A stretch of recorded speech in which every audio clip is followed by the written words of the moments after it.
Hello, hello, hello, and welcome to Canva Space's Design Makeover. I'm Steph from Canva, and welcome to another episode of Design Makeover. And this is a show where we take designs from our beloved Canva communities, we optimize them based on best design practice, and share tips and insights along the way. My specialty is social content, and you can actually take a look at what I do on our Instagram, and the username is @Canva. And I am super excited to be giving your design some love. As you can see in this photo, I am also a big fan of sushi, and the lovely Jess from Canva Space is here today, and she'll be facilitating the chat. So Canva is a free tool, and you can visit canva.com and start designing without signing in. Canva is more than just a product.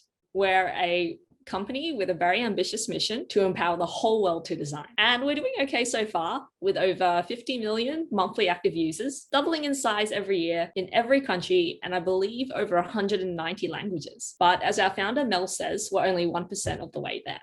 And this is exactly why we're here today. I'm going to empower you with the knowledge and skills to make your designs do what you want them to do. Design is a way of thinking, not the tool you use. But it does make it easier when the tool's really great. So we're going to be making over free designs submitted in the community, the Design Circle. And thank you for those who shared your designs with me. I'm so excited to show you how easy it is to design in Canva. So design number 1 comes from Chrissy, and it's a really fun birthday party invitation. It sounds like it's set on the beach and there's endless champagne. This really sounds like a party I'd like to go to. I have just censored the phone number for privacy reasons, but this is the design that Chrissy submitted in our Facebook group. So let's give it some love.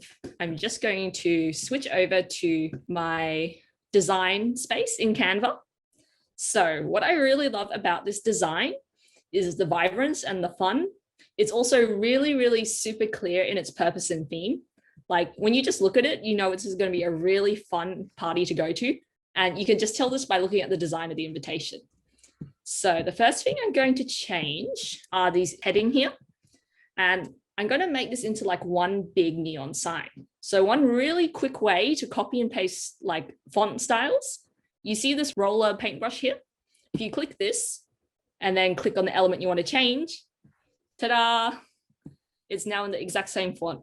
So I'm just going to tweak this, make it like a really nice neon sign that you'd see on like on a beachside shack or something. So come shake your pom-poms. I love the wordplay. It really sets the theme of the party.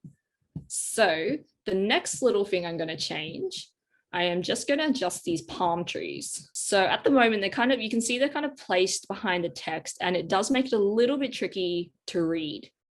So I'm just going to unlock these, and I'm going to shrink it down, just push it to the side a little bit. So it forms like a bit of like I'm going to form like a little bit of a frame around the text. So this layer is just locked, so I'm just unlocking it. And by changing the scale and kind of moving them to the side, this means that rather than like competing for attention, the elements are kind of given a bit of space to shine. So I'm going to move that up. And this also kind of creates hierarchy, right? This controls that. It means that as a designer, you get a bit of control in the way the audience absorbs the information. So another change I'm going to do, I'm just going to change this text to white to improve contrast. And I'm just also going to make the size a little bit more consistent.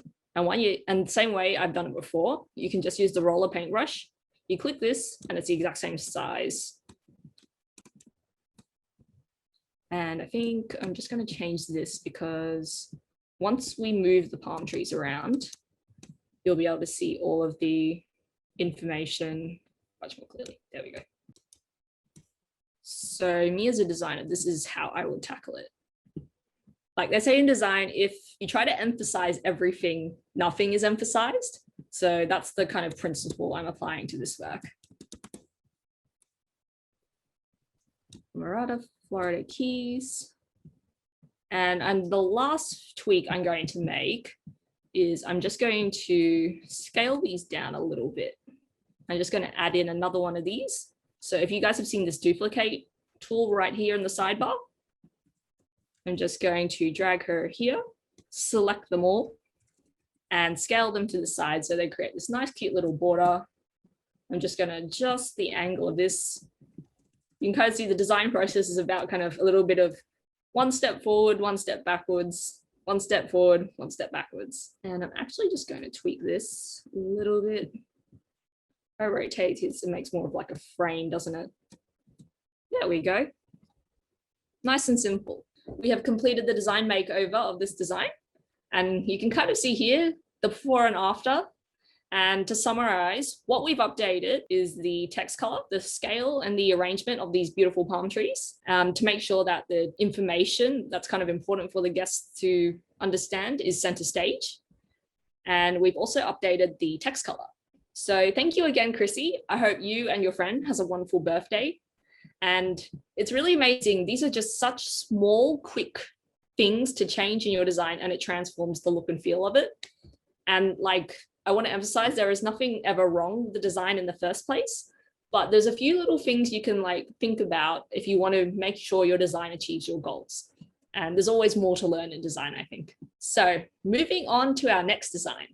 Design number 2 comes from Disurial. Please correct me if I am pronouncing that wrong. And I believe it's a t-shirt design for a youngster who loves horses. I mean, who didn't when they were younger? Let's take a closer look. So what I love about this design is actually it's really simple and minimal. For t-shirts, this is actually really important. You know, sometimes when you buy a t-shirt, like a branded t-shirt, it's like a tiny little logo in the corner here, and that's really nice. So the first thing I'm going to adjust here is the text hierarchy. So you can see there's a few different fonts working in a few different styles, colors, and different effects on them. So one thing to think about is like the more fonts and sizes you have, it takes longer for the audience to decode it. So you have to read like just a girl who loves horses, and they're all in like different styles. Sometimes it's like an aesthetic choice, but I'm personally like a really big fan of consistency. So what I'm going to do, I'm just going to actually change this color to be purple because there's a beautiful purple in the shadow of the horse. And like as a designer, you actually also get control of how you actually get to choose how a design is like digested. You get to choose how the order and everything, the order in which all information is taken in. So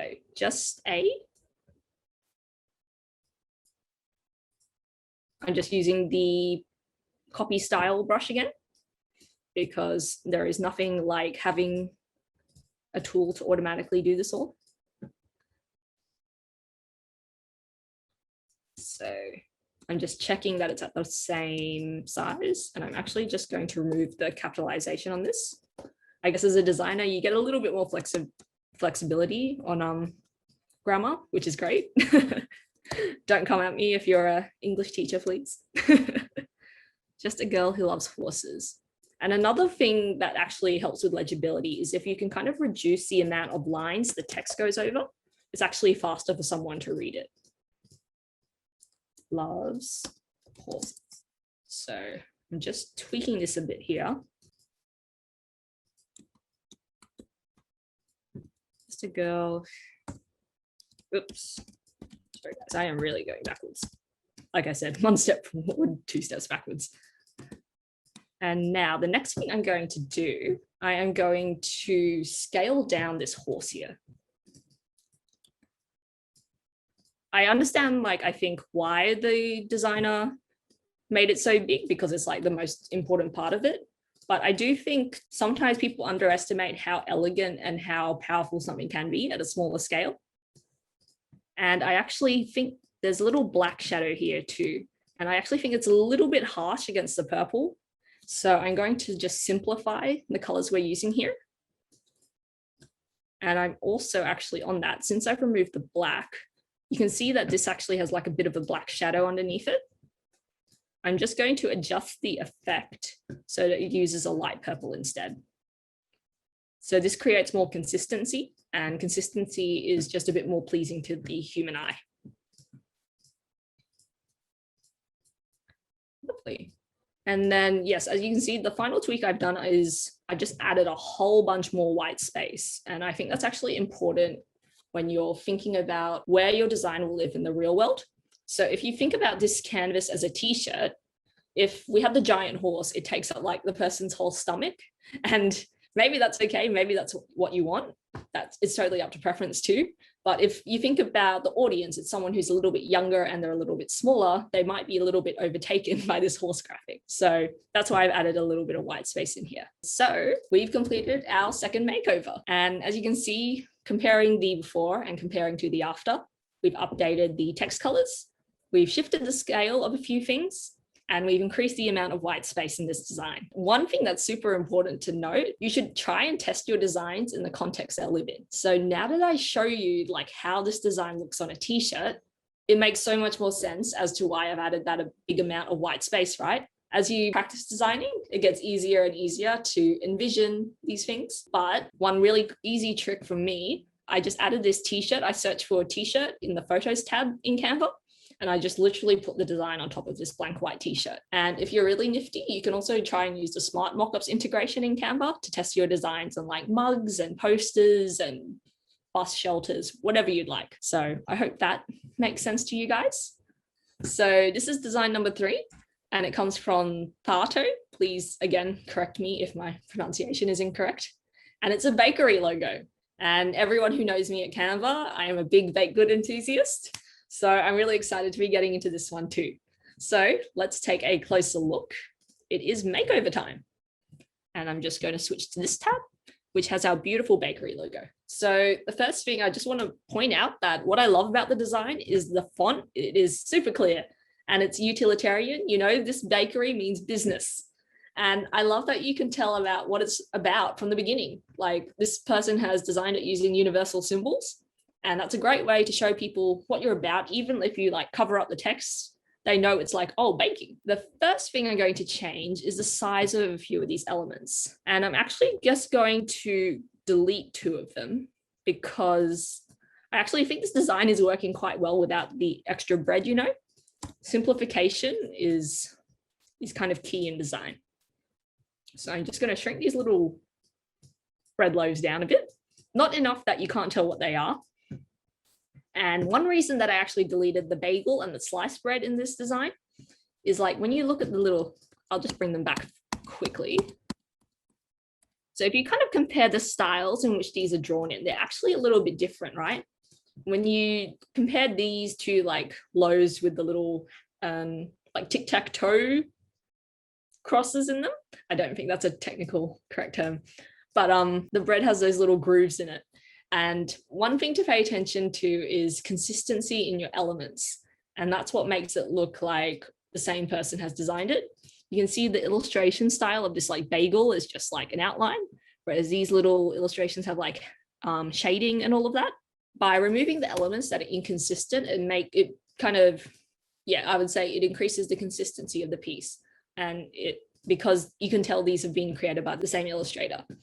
At the moment, you can't like edit like stroke width or anything on Canva, but you can at least kind of scale elements up and down until they look kind of consistent. But yeah, more to come, guys. So the next thing I'm going to change is the curve of this text shape. So I know you guys are all a big fan of curved text. So I'm sure you're familiar when you go to the effects panel, once you click text, you go to the effects panel and you click shape. And you just drag this slider and you can see it's got this lovely like blue circle that shows you exactly how the whole circle would look. I'm going to change it like that. And you know, something that's really exciting to know is the human eye can actually fill visual gaps quite well. So even without drawing the rest of the circle like explicitly here, I'm hinting strongly enough at it that your eye kind of completes the circle without me having to draw it in. So like you can kind of, once I've got this circle here, you kind of can tell that it continues on, but I don't actually need to draw the second half of the circle for you to be able to tell that. And I also like that it looks a bit like a smiley. So, and then the final tweak I'm going to make, I'm just going to take out these lines at the bottom.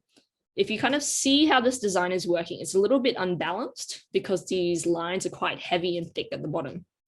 So if I just remove them, I think it actually balances out the design a little bit more. So now we've got like this smiley bread logo. And yeah, now it looks a lot more balanced. And so we have completed the makeover of our final design. And as you can see here, we have the before, we have the after. And to summarize, we've updated the scale, we've minimized a few of the elements in design and we've increased the negative space. And I just want to point out that like the whole purpose of this, I wasn't here to completely change the design so they're unrecognizable, but to show how you can just apply a few really simple little tricks. It's kind of like learning how to think like a designer, and it can give your designs a completely different intention and feel that might be a bit closer to what you want to achieve. But by like all means, design's like a process and a journey. So you should just continue to experiment and share your work with us. We love to see what you're creating. And at any time, you can post whatever you're working on to the design circle for review by your design circle peers or Canva designers. I do have a question here about smart mockups. Do you ever use that yourself, Steph? I guess you probably don't in the world of creating. I have done a little bit. So let me see. So once you go into your image adjustments and the smart mockups tab, you should be able to apply your design to, you just click on one of these and it will mock it up. It is a really powerful integration. And as a designer who's worked in more traditional settings, I can tell you how difficult it is to mock things up into these laptops and phones all the time. You have to get the lighting and the perspective correct. It is really quite challenging.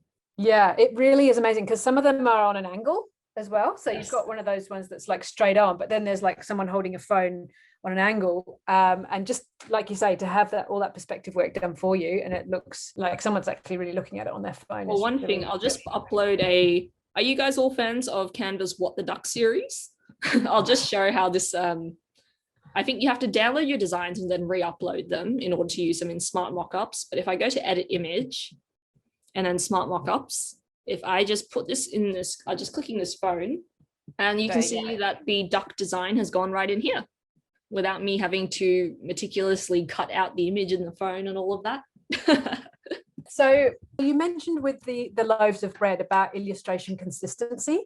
How do you find, like if you find an element that you really like the look of, how do you find elements that are in the same style? So what I do, so I click on this design, there's this little eye here called info, and you can see view more by Sketchify from Sketchify. So these are all created by the same artist. And even I guess within that, they have different styles. So this makes sure it's by the same artist, but obviously there can be a variety in that. So I just pay attention to the titles, the tagging. If you look for like hand-drawn couple, and you could actually search within this like brand ID, hand-drawn graphics. You can see that these elements are looking quite similar. Like elements that are in the same set will be tagged very similarly. Hand-drawn. I mean, there are some, here it is. There are some elements that are one-offs, but I believe these should be a part of the same set if they're all hand-drawn couples. Yeah. Well, you can kind of see here, like these are all from the same set. If you want elements from the same set, I just select on the element, go to the info in this toolbar here, and then view more by Sketchify. So this is like the ID of the element creator. And then within that element, you just kind of add in your search terms, so cat, and you can find more kind of consistent elements in that same set. Does that answer your question? Very comprehensively. I think that's such a useful Canva hack there, just to know there's lots of goodness under that little eye. Yes, it's a very good way to find elements. And you can also see all the keywords. So that's really important when you're searching. Yeah. So just use some of the same search terms and you should be able to find the same set of everything. Absolutely. So hopefully, Elaine, that also answers your question, because a couple of people were answering that. So Elaine said, apart from the normal keywords to search for elements, are there any other available secret codes? So I guess that what Steph has got in the little search box there are the kind of secret codes that you're talking about. I guess, how Canva internally tags everything. At the moment, they're not very easy to remember. So my kind of tip is to, like, if you like an element, you kind of save it to a cheat sheet, and then you like view more by that creator and save the code, copy and paste it into a doc. That way, every time you input that code into Canva, you'll be able to find whatever elements you're looking for. And like, you can see like all the different creators. So these are like Sketchify, who is a huge contributor to our library. This is also Sketchify. Oh, I'm in the Sketchify search. That's why it's all Sketchify. Also, if you've got magic recommendations, also tends to recommend elements that are similar to whatever you're currently working on. Yeah, Canva original stickers. See, this is a different code here. So if I wanted like social media stickers, I just search within that tab. Yeah, see, and all the social media stickers come up. And remember, you can also filter your searches. So if I just want animations, I can just click on the animated box and only animated results will come at the top. That was great, Steph. Just showing us how we can filter our results is really useful. Yeah, I don't have probably many more fancy search tips than that. One thing is just to get as familiar as you can with the Canva library, and that comes with time and using it day to day. That way you kind of get a feel for what. And my other tip actually would be to think laterally. So say you want a element for a birthday party, I would say also consider searching other holidays like Christmas. If you can find, like, you should be able to find more like generic. See, like this is like a Christmas bow, but you could use this for any holiday event, right? So just kind of think outside the box a little bit when you're searching. That would be my other tip. Yeah, right. Good tips. Suzanne asks, can you create a master template, e.g. for consistent headers and footers? So if you were creating something where you had to have that consistency, Steph, what would you do? So I believe you can set up particular templates in the brand kit. And I should admit, I am not actually super familiar with this myself, because if I do it for Canva, it sets up the whole company and I am not allowed to do that. But for me, working personally, I would just say, if we want, like, let's create a little header here. Let's create a footer here. I probably would not recommend these colors. Maybe let's just make it a little bit softer. Header. I'm just gonna quickly put these up. And I would just, you could either duplicate, you could share this design as a template. So this should be publish design as template when you click the share button. And this means that the person you are sharing this design with, they can use it consistently. Otherwise, and you also have the option, you can lock down elements of the design so that no one can manipulate them if you don't want them to. That allows you to have kind of a lot of control over consistency. That's great. Thank you. How do I add different events in a presentation? So this is a slightly different type of question, like a Canva Live or a recorded screen and voiceover or a YouTube all in one presentation. Oh, that's interesting. So if you, do you know, with YouTube, there's a couple of ways we can do that if you wanted to embed a YouTube video. YouTube, I think one beautiful thing about YouTube, you can actually just copy and paste a YouTube link into your design. So yeah, if you don't mind me, I'm just going to go into my YouTube. I'm going to search for BTS because I am a K-pop fan. And copy and paste. If you copy and paste that, that actually embeds YouTube videos into your Canva presentation. So if you're creating like a slideshow or a video on Canva, the design, you'll be able to click on the video to play in your presentation. I think yes, exactly. So inserting YouTube videos is really, really simple. Just literally pasting that link in. Yes, and I think I saw something about it recording a voiceover. So there should be an option to, I think when you create a talking presentation, you should have an option to record yourself. I think I may need to go into a presentation doc type to show you. Let's have a look. Here we are in presentations. Was it uploads? Yeah, record yourself. So when you go to the uploads tab, you can click record yourself. So I'm just going to demo it here. And you can see me right here. And I can start recording, and that will save a video straight into your Canva document. Very cool. Doesn't get much more direct than that, really, does it?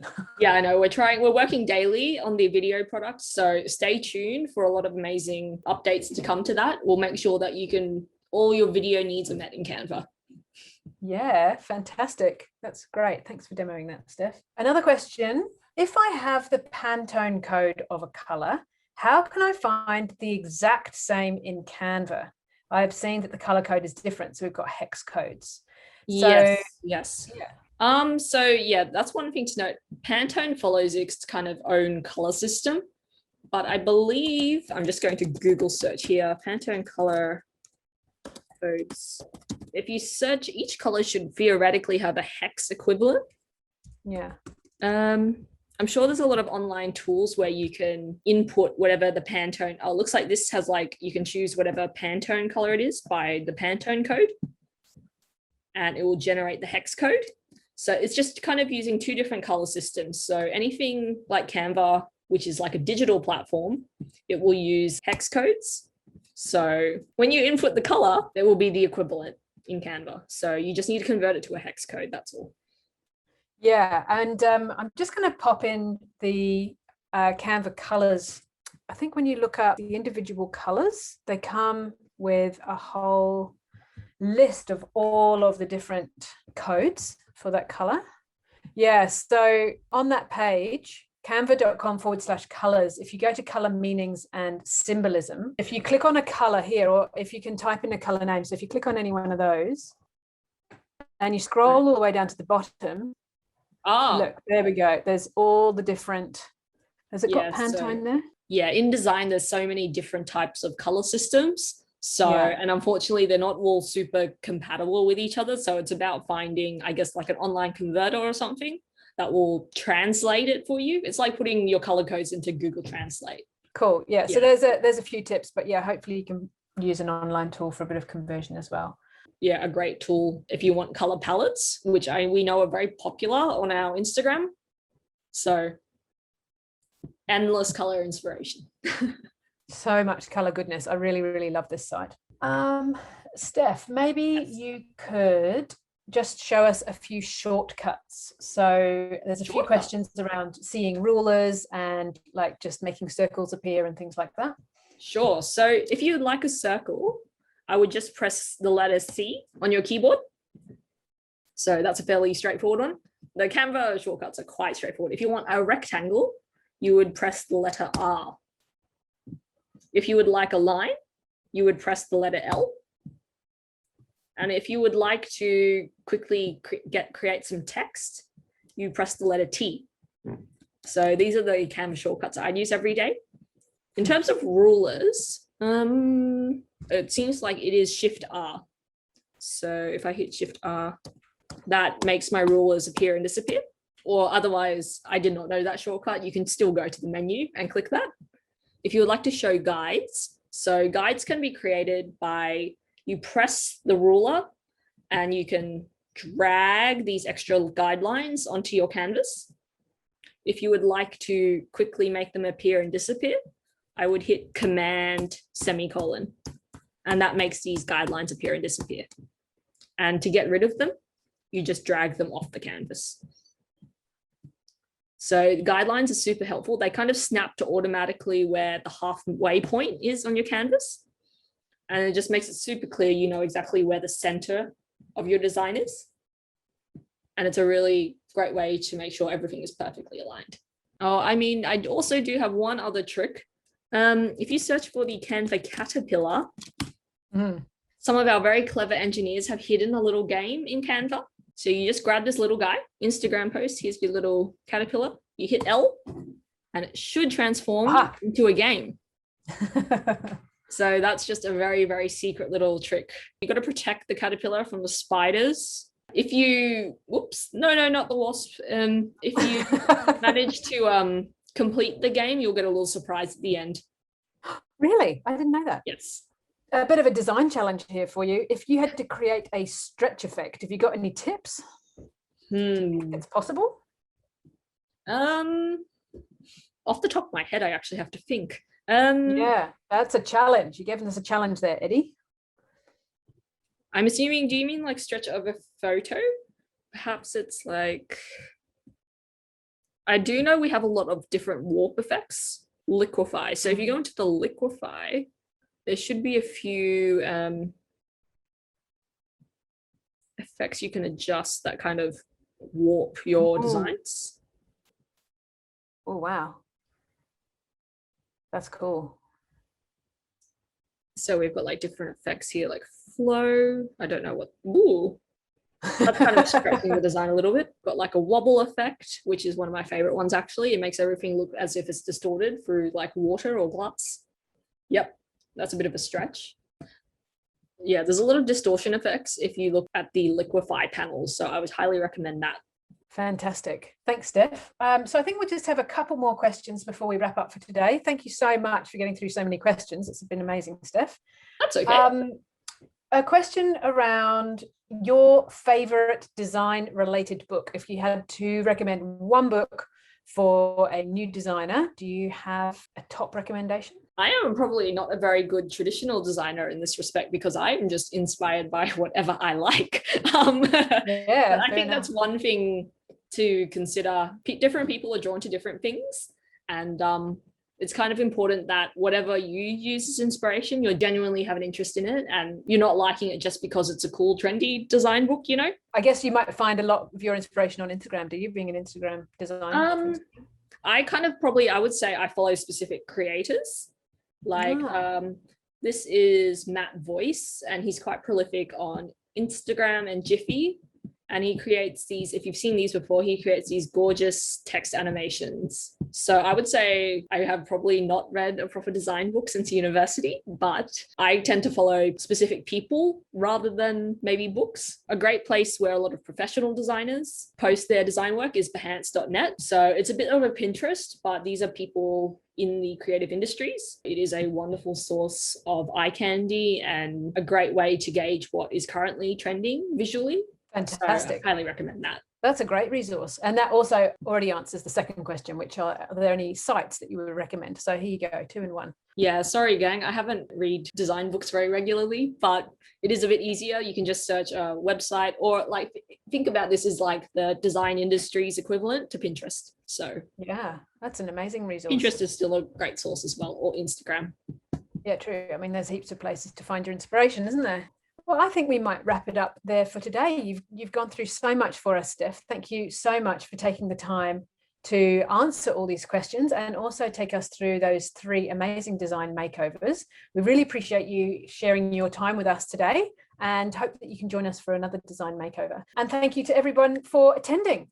Yeah, thank you for attending my design makeover. I really hope you learned something. And make sure to stay tuned for future episodes with the extremely talented design team at Canva. And make sure to follow Canva on our social channels. So Instagram, Facebook, YouTube, Twitter, for anything you need to know about design. And feel free to reach out to the communities if you have questions or want to ask anything about design. Absolutely. All right. Thank you very much. See you at another Canva Space webinar. Bye-bye. Yeah. Thank you very much.